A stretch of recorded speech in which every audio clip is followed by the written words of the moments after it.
Hello, children. I am back with our third chapter of civics, that is, why do we need parliament? Children, we have discussed about the two parties, about the two houses of the parliament in the before sessions. Now, today we will see the lawmaking, that is the third function. Children, in lawmaking, we will study in detail also in our forthcoming chapters. Lawmaking is a significant function of a parliament that we will study in a detail in other chapters, right? We will come next. Now, here today we will see who are the people in parliaments. Now, who are the people? Now, these people who are sitting in the parliament, they come from the different backgrounds. For example, there are more rural members as also members from many regional parties.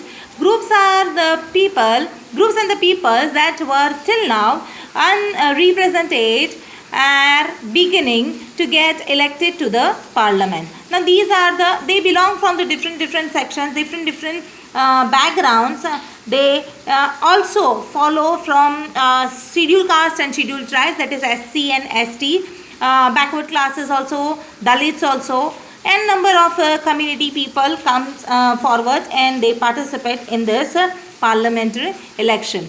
Now let us look at the following table that shows a percentage of the population who voted in the Lok Sabha election in different years. See children, here it is a Lok Sabha. First Lok Sabha election was held in 1951-52 and the people who voted out of the total population, voters turnout was 61.16%.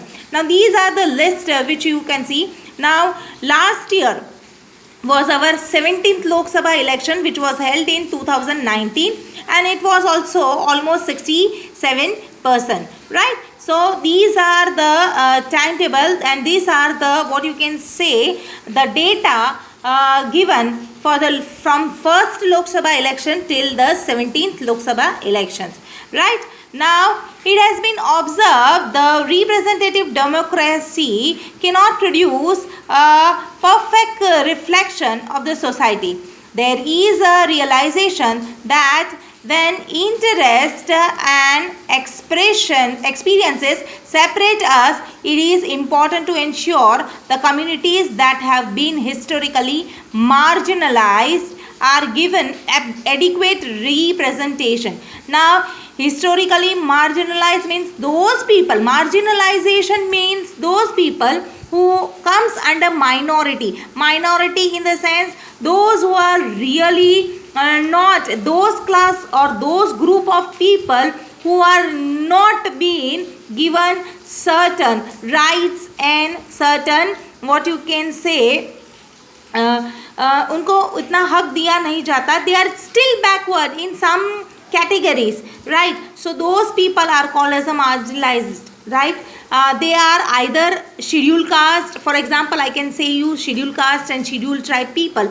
Still government is working on them and they are trying very hard to get this group of people come forward. They can also compete with the other class people, other group of people and other group of communities, right? This has been done so that the member of parliaments elected from these constituencies will be familiar with and can represent Dalit and Adivasis' interest in the parliament. Now this is only done so that the group of people or the people belonging from the Dalits or the Adivasi group of people, they can take interest and they can also participate in the parliament. Now this is only because as we also know that in the previous session we have studied that two seats is always reserved for the Anglo-Indians. Now as we all know that more than 200 years this foreigners has ruled India and those people still few people are still residing in India and they have that right to vote also, right? So to take care or to take care for their welfare and other facilities, those two people are being by default they are being selected, right? So similarly here also to take care of such group of people, that is either scheduled caste or scheduled tribe or any other marginalized community, those people's representative participate in this elections so that they can take care of their own community, and they can see and they can look after for their welfare of their community, right? By this we end up our chapter, and we will see the conclusion, right? Now conclusion part here is, similarly it has been recently been suggested that there should be reservation seats for the women also. Yes, as we all know that in our India we have 50%, 50% women and 50% male, but still we are marginalizing women also. Women, we are not giving that much priority to the woman participant. This issue is still being debated. After so many years of independence, still only 4% of MPs were given. And even today, it is just about 11% women are being participated in this election, and they are being a member of parliament. This is a small share when you consider the fact that half the populations are women. As I told you that half of the percentage are of women, but still people are not giving that much priority to them. It is issues of this kind that force the country to ask certain difficult and often unresolved questions. Unresolved questions means a situation in which there are no easy solutions to the problems, right?